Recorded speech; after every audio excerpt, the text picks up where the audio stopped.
Welcome all, Abhilash this side. So in this session we will be discussing valuation of shares, and this is the last session on the foundation of finance. So valuation of shares. A shares again is a financial asset which is held by a person. A company may issue two type of shares. One is ordinary shares and second one is preference shares. The features of preference shares and ordinary shares: claims, dividend, redemptions and conversions. So in both the type of shares, person can claim their rewards, dividends, redemptions. They can redeem their shares and they can convert their shares as well. Okay. The valuation of preference shares. The value of preference shares would be the sum of the present values of dividends and the redemptions value. A formula similar to the valuation of bond can be used to value preference shares with a maturity period. First, understand what is the valuation of preference shares. In the first line, the value of the preference share will be the sum of the present value of dividends and the redemptions value, right? So the formula is the preference shares is equal to, you can see here formula, PDIV divided by 1 plus KP. KP means expected returns over the year, and KP can stand for expected return from preference shares. PN plus PN divided by K plus KP square to N. So here we can see that the valuation of preference shares can be calculated the sum of present value of dividends, the whatever dividends he is receiving in the certain period, divided by 1 plus. So now let's understand the valuation of preference shares with the example. So here let me give the example valuation of preference shares. So suppose an investor is considering the purchase of a 12-year, that is 10% rupees 10% rupees 100 per value preference shares, and the redemption value of the preference shares on maturity is 120. The investor required rate of return is 0.5%.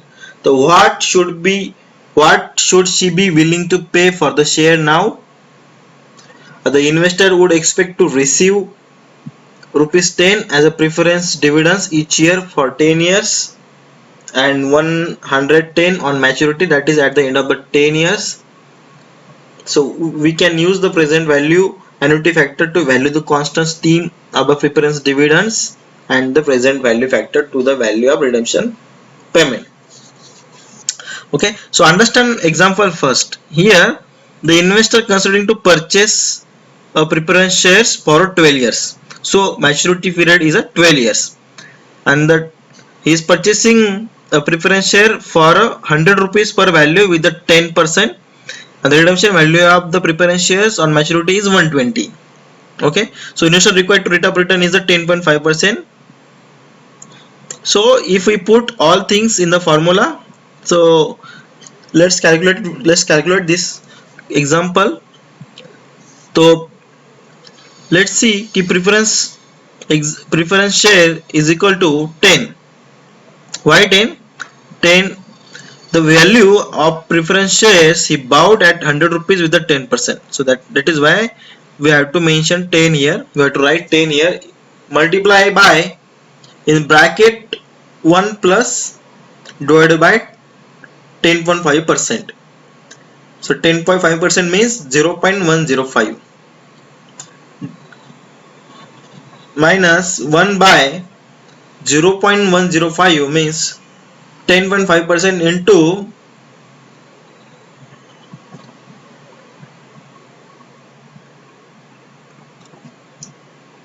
how this figure came. Let me calculate this. 101.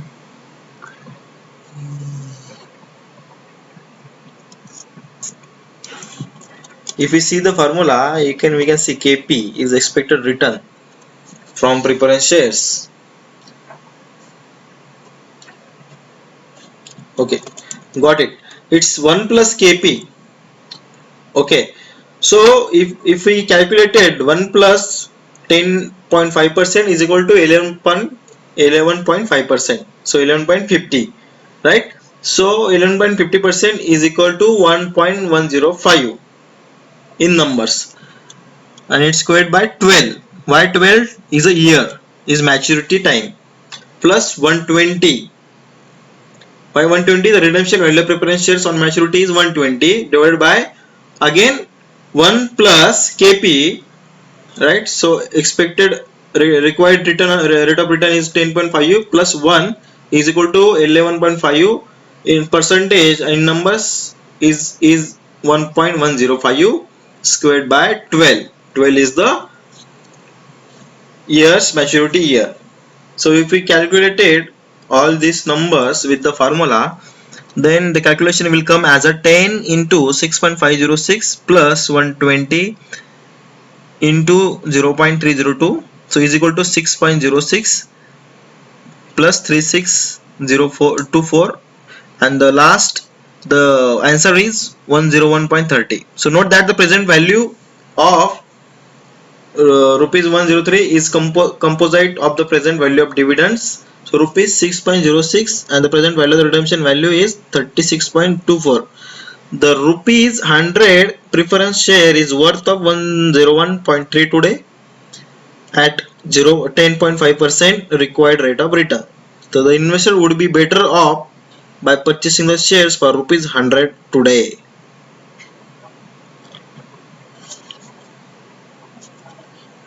So if you didn't understand this example, just read this example again and read my video again, listen my video again. You can listen my video for 2 to 3 times, so you will understand this example in the deep. Till now, if you have any confusion with this example or with this concept, you can connect with me personally on WhatsApp. We can have one-to-one call as well. The valuation of ordinary shares. So first, we are done with the valuation of preference shares. Now we are coming to the ordinary shares. The valuation of ordinary shares relatively more difficult.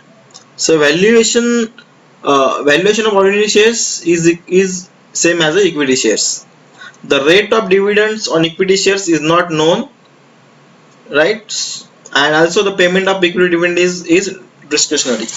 The earning and the dividends on equity shares are generally expected to grow, unlike the interest on bonds and preference dividend.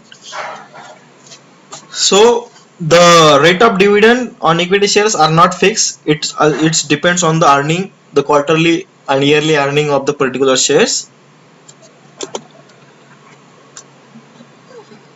Dividend capitalization. This is one of the main concept to calculate valuation of ordinary shares. The value of an ordinary shares is determined by capitalizing the future dividend stream at the opportunity cost of capital. The single period valuation is equal to preference ordinary shares is equal to dividend plus PV P1 divided by 1 plus KE. So 1 plus K is expected return from ordinary shares, P is the present value. If the shares price is expected to grow at the G%, then P is equal to P0 plus 1 plus G. So as I told you, P stands for the present value of the ordinary shares, and we obtain a simple formula for the shares valuation as follows: P is equal to dividend divided by expected return, that is KE minus by G. So expected to grow at a G%.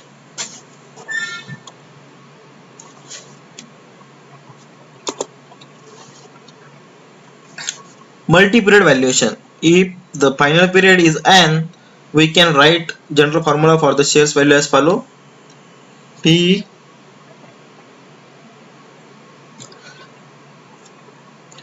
if the final period is n, we can write the general formula for shares value as follows: